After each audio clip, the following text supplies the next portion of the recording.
6 o'clock here on your Thursday. We're going to get back to that breaking news here in just a few minutes. First, we want to welcome you in. Jason and Alicia here with you on this Thursday. Yeah, we'll check in with Cece in a bit, but first let's say good morning to Guy Brown, who's promising sunshine in the near future, Guy. Right, as soon as later this afternoon and evening, late day, we'll start to see the clouds break as this area of high pressure in control for today, but cool though. You know, temperatures really won't rebound. Will stay below average for the afternoon highs in the mid 30s. We'll only warm up about 10 more degrees than where we're sitting right now. 25, mostly cloudy skies. 16 is the feel like on the skin with that northwest wind whipping right around 9 miles per hour. Near steady temperatures this morning in the mid 20s. Cloud cover again playing a factor even into the sunrise hour. Sunrise time right around 7:10 this morning. And we'll start to shake the clouds later through the day. Overall, the weekend looks dry, so wait until you see my 7-day forecast. Alicia? Looking forward to it, Guy. Thank you. 6:01 is your time on this Thursday as you're getting ready to head out the door. All green on the map, nothing out there to slow you down at this point. Let's give you a live look out of Hopkins. Good morning to those waking up there. This is 169 at Excelsior Boulevard. Well, breaking overnight, another North Minneapolis high school football player has been shot. This just a year after his teammate Deshaun Hill was shot and killed. I just hate starting your day with news like this. The victim's family just confirmed with us about an hour ago that he's in the hospital right now. His name is Kashmir Hamilton Granah. He's on the football team and wrestling team and was just featured in the Showtime documentary Boys in Blue along with Hill. Now, Cece is live in Minneapolis at HCMC right now. And Cece, you just spoke to his mother and his grandmother. What are they saying to you this morning? Hi, good morning to both of you. Just a very sad situation that unfolded last night. We know right now that Kashmir's mom and grandma are upstairs with him right now, have been all night, and they've been giving us some updates throughout the morning about Kashmir as they get them. They did mention to us that they don't know too many details about what happened last night during the shooting, but from what we know from police say this happened just before 8:30 on the 2100 block of 8th Avenue North. When officers got there, they found Kashmir. He had been shot multiple times, and we know this morning that he was shot in both legs. Now, Kashmir is a junior. He's also a multi-sport athlete. He wrestles and plays on the North Minneapolis football team. He was recently featured in the documentary Boys in Blue. You're looking at video from that documentary right now. It follows the North High football team throughout their season. Of course, this shooting will be a sensitive topic for both students and the Minneapolis community, considering Kashmir was friends and teammates with Deshaun Hill, who was shot and killed while walking home from school just last year. Now, as of this morning, police say no arrests have been made yet in this shooting, but they are going to continue to investigate as the day progresses. Jason, Alicia. All right, Cece Gaines reporting live outside of HCMC. Thanks for that update. Well, within the past few hours, Highway 100 northbound has reopened. Now, overnight crews were working to clean up the aftermath of a really messy crash that actually shut down the northbound lanes of 394. Eva Anderson's live from Mobile 11, driving along the highway where it happened. Eva, have you seen any remnants from that crash along the roadway? Good morning. Yeah, thankfully traffic is moving smoothly again. It happened on the northbound lanes of Highway 100 at 394, and it was a crash between a semi with a trailer and a car. When a semi lost part of its load, it could have been a lot worse. So I'll give you a look at what traffic looks like right now. And we do have some video from what it looked like hours ago. Take a look. You can see emergency vehicles along the stretch of highway with no traffic moving through. The State Patrol says a semi hauling railroad ties on a trailer lost some of its load and a car crashed into it. We have video from right when it happened, that moment. Take a look. You can see the semi driving onto Highway 100 at the top of the video. When part of its load falls off, scattering all over the highway, a car crashes into it and spins out. State Patrol says the semi driver was taken to the hospital and is expected to be okay. Thankfully, there were no other injuries. I reached out to State Patrol within the last 30 minutes to see if they have any update on their investigation and how this exactly happened. I'm waiting to hear back, but hopefully I'll have some information for you later this morning. Guys? All right, our Eva Anderson live in Mobile 11 this morning. Thank you. This morning, we're learning more about a radioactive waste leak out of Monticello. Leaders with the Nuclear Regulatory Commission stopped in Monticello last night to answer questions.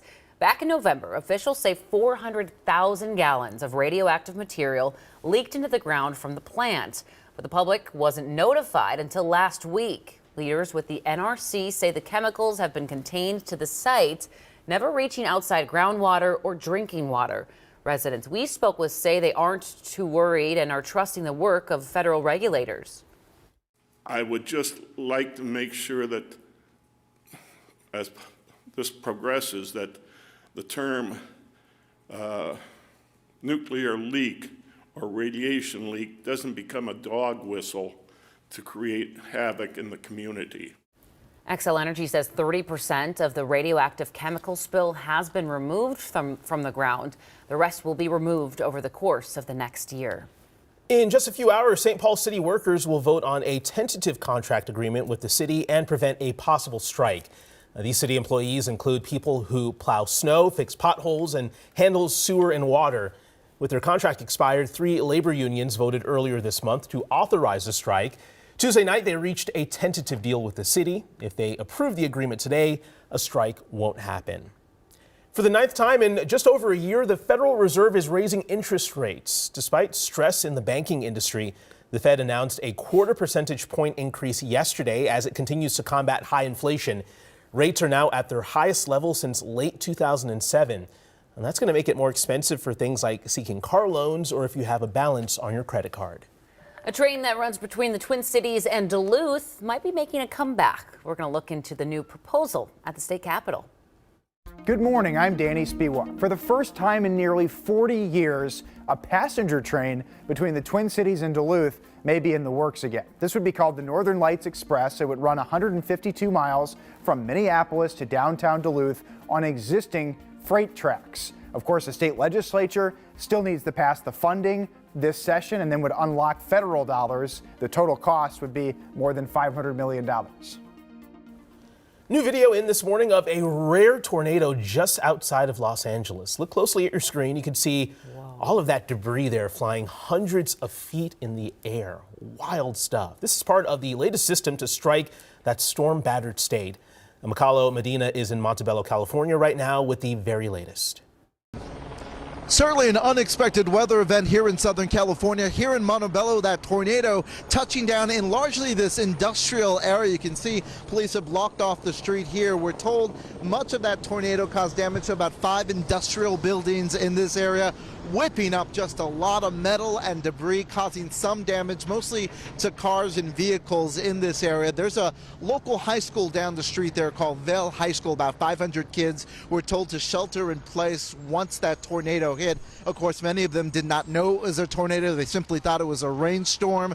We're told one teacher tried to open up the door, got sucked out of that door, suffered some minor injuries. The students were able to pull her back in. She is doing okay right now. The school is let out within the last couple of hours. Everyone was certainly shaken up and afraid. They said they have never seen a tornado, at least a real one, in their lifetime. Of course, they saw one on the movies in Hollywood, but never here in Southern California.